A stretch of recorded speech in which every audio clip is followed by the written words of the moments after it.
জন্মাষ্টমীর ব্রত বা উপবাস পালন করলে কী কী ফল পাওয়া যায়, যা প্রত্যেকের জানা উচিত।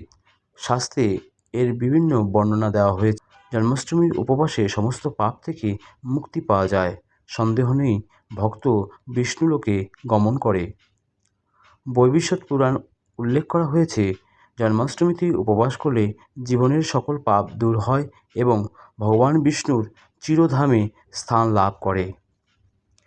দ্বিতীয়ত, জন্ম মৃত্যুর বন্ধন মুক্তি। যে ভক্ত জন্মাষ্টমীর দিনে ব্রত পালন করে তার সমস্ত পাপ নাশ হয়।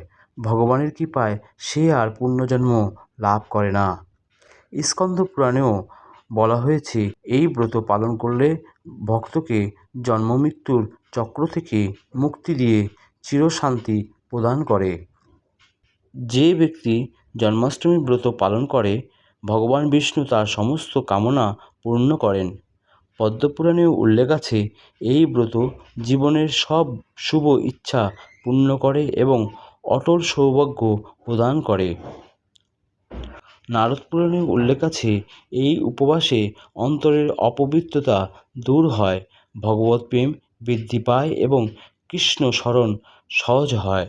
যে ব্যক্তি জন্মাষ্টমীর ব্রত যথাযথভাবে পালন করে সে নিজের এবং তার পরিবারের মঙ্গল নিশ্চিত করে এবং ভগবান বিষ্ণুর কৃপা লাভ করে।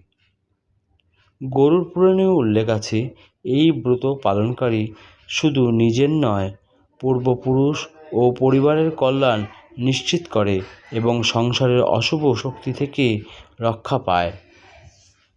হরে কৃষ্ণ।